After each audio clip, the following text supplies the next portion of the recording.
भाटी साहब? वो कह चुके हैं, आप दोबारा तिबारा कहोगे उन बातों को, उनका कोई अर्थ नहीं है। कब हटाएंगे? अगर इन्होंने गोल पोस्ट चेंज किया ही है, अगर ये कानून व्यवस्था पे और रेप पे ले आए मुद्दे को, तो क्या भारतीय जनता पार्टी खासतौर से उत्तर प्रदेश में ये नहीं कर रही है? सबको दिखाई नहीं दे रहा है कि अपराध नियंत्रण के नाम पर अगर अपराधी मुसलमान होता है तो 24 घंटे में उसकी प्रॉपर्टी पे बुलडोजर लग जाता है, गिरा दिया जाता है। और उसी केस में, ऐसे ही अपराध में, उससे भी जघन्य अपराध में, अगर अपराधी दूसरे समाज के होते हैं, दूसरे धर्म के होते हैं, तो मौन बैठी रहती है सरकार, पुलिस मौन बैठी रहती है। चलिए, बीएचयू में क्या हुआ? आपको बच्ची, बनारस हिंदू विश्वविद्यालय में क्या हुआ? आपको बच्ची नहीं दिख रही, आपको सिर्फ हिंदू मुसलमान दिख रहा है, तो मैं इस पर कुछ नहीं कहूंगी। लेकिन भाटी जी, वक्फ बोर्ड पर वापस आ जाते हैं। ढाल ना बने।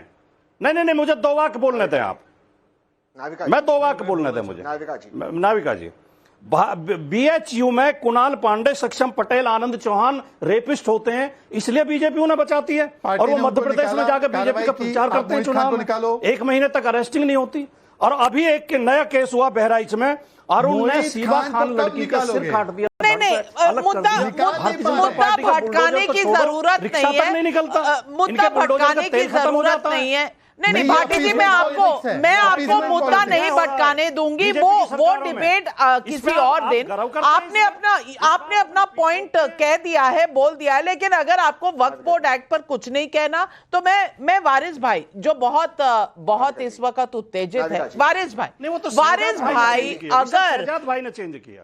अगर वारिस भाई 9.5 लाख एकड़ लैंड है और 200 करोड़ निकलते हैं, जिससे किसी मुसलमान का भला हो ही नहीं सकता, उनकी लाइफ में कुछ चेंज हो ही नहीं सकता, गरीबों के साथ न्याय हो ही नहीं सकता, तो भैया आपको भी कहना चाहिए कि भाई कुछ करो, इतना सारा लैंड है तो इससे ज्यादा पैसे आने चाहिए। लेकिन ये आप नहीं कहेंगे, क्योंकि हर चीज आपके लिए सांप्रदायिक। नविका जी, 2-3 बातें नविका जी 2-3 बातें मैं बोलना चाहूंगा। 9.5 लाख एकड़ है, हम तो दुआ करते हैं अल्लाह ताला के उसके और बरकत हो, उसमें और बड़े वो। ये तो हमारे बुजुर्गों ने सवाब की नीयत से वक्फ किया है जमीनें, जिसके ऊपर काफी सारी मस्जिदें बनी है, मदरसे बने, कब्रिस्तान बने।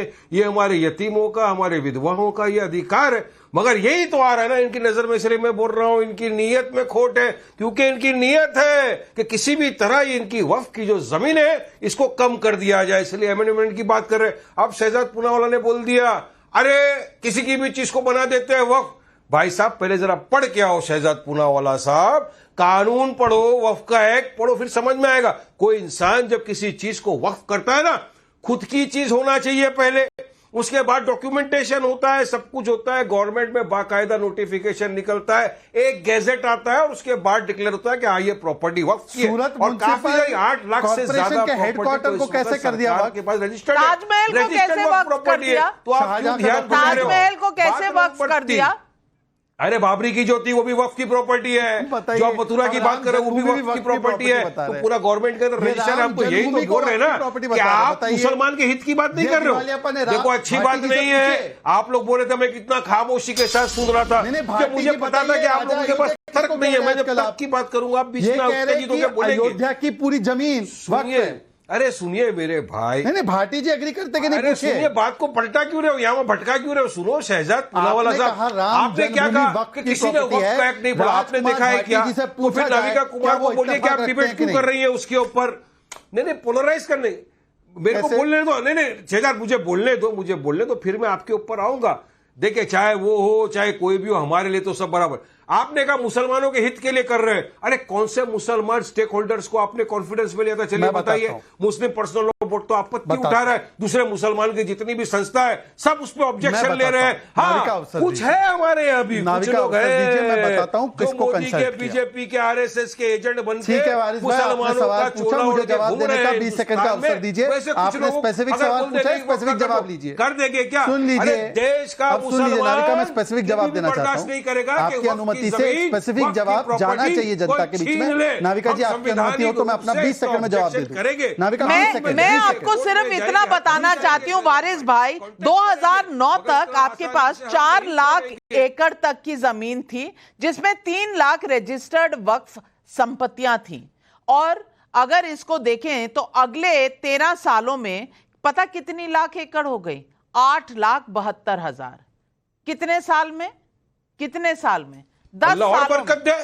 पर नाविका और मैं बरकत तो specific सवाल प्रॉपर्टियों का में address वक्त करना क्या चाहता हूं। चाहेंगे, डबल हो वक्त जाती है और 10 बरकत सालों तो में। क्या नाविका जी होता है उससे? स्पेसिफिक सवाल को अगर एड्रेस करने का उसके मौका ऊपर कोई दीजिए। illegal अब attack वारिस भाई किया है, आपको भी अगर रुकना कोई पड़ेगा। उसके आपने ऊपर मुझे बोला मैं रुक गया। अतिक्रमण सुन है, लीजिए या वारिस कोई भाई, लैंड ऐसे नहीं माफिया चलता घुस डिबेट। गया मैं है, स्टूडियो में बैठा हूँ। भूमाफिया सवाल घुस गया पब्लिक है, के भी बहुत आ रहे हैं, बहुत से सवाल है। नाविका एक एक करके मैं पावर जवाब दे देना ताकि चाहता उसके हूँ। पास से ले सुनिए, सके। इन्होंने कहा सब कि बात किसको होगी ना। कंसल्ट किया। अरे ये भाई तो थोड़ा आपको सा किसी तो भी कोऑपरेट करिए नहीं, यार डिबेट में कभी। किसको consult मैं किया? बता रहा आपने हूँ, वो जो बताया सुनिए, कि कुछ 20 सेकंड मुसलमानों मैं को। 20 सेकंड लूंगा ना, क्यों इतना धड़पड़ कर रहे हैं। 13/7/2023 को जनरल पब्लिक को, जिसमें मुसलमान थे, 21/7/2023 को दिल्ली के लोगों को, 24/7/2023 को स्टेट वक्फ बोर्ड के ऑफिशियल्स को लखनऊ में, 20/7/2023 को स्टेट गवर्नमेंट के रिप्रेजेंटेटिव्स और सीईओ वक्फ बोर्ड को, फिर 7/11/2023 में दिल्ली में फिर से इस प्रकार के लोगों को, वक्फ बोर्ड से जुड़े हुए लोगों को, सबको कंसल्ट किया, ज्यादातर मुसलमानों को।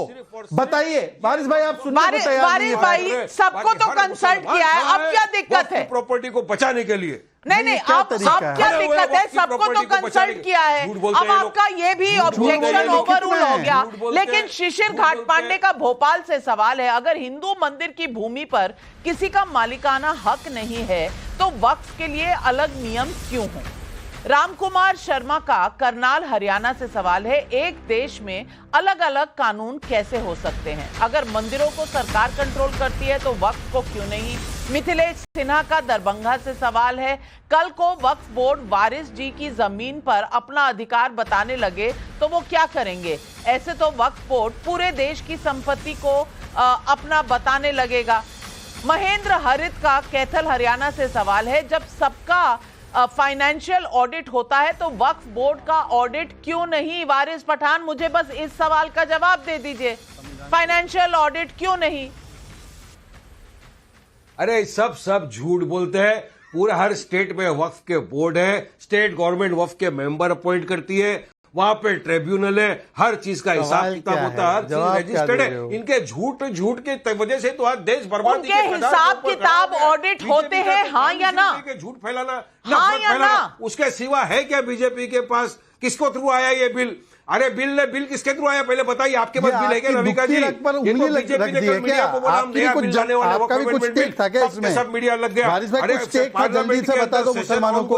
आपका कोई तहसीन पूनावाला, अगर कॉन्स्टिट्यूशन को मानते हैं तो ट्रांसपेरेंसी और ऑडिट पर क्या ऑब्जेक्शन है, ये बता दीजिए। किसी भी तरह मुसलमानों के खिलाफ खिलाफ कहां है, पहले देख तो लीजिए। नाविका जी अगर मैं 2 या 3 चीज बता दूं। सबसे बता पहले दें। एक बार मेरा सवाल पर जरूर जवाब दे दीजिएगा, ट्रांसपेरेंसी और फाइनेंशियल ऑडिट। मैं उसका जवाब दे रहा हूं नाविका जी, प्लीज ऐसे नहीं। नाविका जी प्लीज, मैं उसका भी जवाब दे रहा हूं प्लीज। मैं एक अपना पॉइंट रखना चाहता था, आपने मुझे प्रॉमिस किया था मैं रख सकता हूं। मुझे बहुत जरूरी है आपके सवाल, आपके टाइम दर्शक ने वेस्ट पूछा, कर रहे आपने नहीं बताया था। हैं प्लीज डिबेट में, आपको मेरे सवालों का भी जवाब देना पड़ेगा। मैंने सिर्फ यही याद कराया आपको। आप बोलिए, आप बोलिए। मैं आपके सवाल का ही जवाब दे रहा हूं जो आपके गेस्ट ने उठाया। मैं इंतजार जो आपके गेस्ट ने उठाया उसी का उत्तर दे रहा हूं, प्लीज मुझे देने के उत्तर दे। थैंक यू नाविका जी। सबसे पहली बात कि मंदिरों पर अगर सरकार का कंट्रोल है तो क्यों नहीं, तो वक्फ बोर्ड पर क्यों नहीं होना चाहिए? एक वक्फ बोर्ड पर सरकार का ही कंट्रोल है, लेकिन मंदिरों को आजाद क्यों नहीं कर रही है सरकार 10 साल से? ये सवाल है, उनका एजेंडा था या नहीं था? हम तो कह रहे मंदिरों को भी फ्री कीजिए, अपना एजेंडा नहीं, उल्टा दूसरों की प्रॉपर्टी लेना चाहती है। अब दूसरा सवाल आपने ऑडिट का पूछा, उसका भी जवाब दे देता हूं। ये सारे इनकम टैक्स एक्ट में आते तो कौन इसको ऑडिट करता है? चार्टर्ड अकाउंटेंसी कहते हैं इन पे टैक्स हो या ना हो, ये इसके रिटर्न्स फाइल होते हैं। कहां से ये बात आ रही कि नहीं होती ऑडिट? मुझे नहीं पता था, मुझे नहीं पता था कि वक्फ बोर्ड इनकम टैक्स भरता है, और मुझे ये भी नहीं पता था कि income tax department audit department है। Harshvardhan Tripathi ji, income tax department क्या सब कंपनियों का ऑडिट भी करता है? और क्या रिलीजियस इंस्टीट्यूशंस टैक्स देती हैं? ये जरा समझा दीजिए। नया टैक्स लॉ है, इनकम टैक्स देती है। कतई बिल्कुल नहीं करते। कोई किसी तरह की कम से कम जानकारी तो होनी चाहिए, कोई नहीं कराता है। अगर एक कोई उदाहरण अभी तहसीन भाई बता दें तो हम लोगों का भी ज्ञानवर्धन होगा। आप तो न्यायालय में, सर्वोच्च न्यायालय में भी वहां प्रैक्टिस करते हैं, रजिस्टर्ड हैं, तो बताइए जरा एक। मैं जानना चाह रहा हूं क्योंकि ये तो लंबे समय की लड़ाई है। कोई भी अपना ऑडिट नहीं कराता है, कोई भी अपने इनकम टैक्स का हिसाब किताब नहीं देता है। आप बताइए, आपकी जानकारी में कोई एक हो तो अच्छा होगा, हम लोगों को पता चल जाएगा। ये रजिस्टर्ड लॉयर नहीं है, रजिस्टर्ड पैनलिस्ट है। मैं जवाब दे कुछ भी देता हूँ। बोल रहे हैं। वक्फ और बोर्ड दूसरी सेक्शन बात देखिए, 47, मैं जवाब दे देता हूँ। Waqf board section 47 of the 1995 Waqf act से ऑडिट होता है अरे वो नहीं फॉलो करते, और उसकी उसका जो रिपोर्ट रिटर्न मेरे इनकम पास टैक्स में सुनिए। भरा जाता है। तहसीन एक सेकंड, तहसीन भाई, मैं यही तो कह रहा हूँ कि आप जरा एक आध का बता दीजिए ना। वारिस भाई नहीं तो आप एक आध रिपोर्ट लेटेस्ट दे दीजिए कि हर साल मार्च 31 2024 को फाइनेंशियल ईयर खत्म हुआ है, ऑडिट रिपोर्ट दिलवा दीजिए। हम मांग करना बंद कर देंगे, संशोधन पे हम आपके साथ हो जाएंगे कि नहीं होना चाहिए। तो ऑडिट कराते हैं, बहुत अच्छे लोग हैं, लेकिन विनय जायसवाल का रांची से सवाल है। कल को तो वारिस पठान भाई ये भी बोल देंगे कि चांद सूरज वक्फ की प्रॉपर्टी है, तो ये मान लिया जाएगा क्या? नरेश चौहान का नीम राणा से राजस्थान से सवाल है। जमीन पर जिस व्यक्ति का मालिकाना हक है, वो हक उस संबंधित व्यक्ति को ही मिले। यही बात भारत का कानून और संविधान भी कहता है। अगर वक्फ एक्ट में ऐसे संशोधन होते हैं तो गलत क्या है? वारिस भाई बता दीजिए। सूरज पे कब्जा करना है, सूरज पर और चांद पर कब्जा करने की नीयत जो है ना बीजेपी आरएसएस की, उसमें खोट है। संशोधन करके लोग वक्फ की जमीन हथियाना चाहते हैं। मैं आपको एग्जांपल देता हूं, अगर पता चलेगा कि 30 एकड़ की वक्फ की जमीन है, उसमें बोलेंगे 10 एकड़ कब्रिस्तान है, बाकी जो 20 एकड़ बचा है वो हम ले लेते हैं। क्यों देंगे भाई? वक्फ की जमीन है, हमारे बेवाओं का, मजलूमों का, यतीम बच्चों का अधिकार है। 200 करोड़ की इनकम है, चैरिटी के तौर पे कितने यतीम बच्चों को आपने पाल लिया? नीचे वाले पर रहम करोगे, ऊपर वाला तुम पे रहम करेगा। सबने दिया है। अरे लेकिन वक्फ में इसको इंटरफेयर करने की जरूरत क्या है? अगर कोई डिस्प्यूट है तो कोर्ट है ना, हाई कोर्ट है, सुप्रीम कोर्ट है, कौन रोकता है मोदी को जाने से?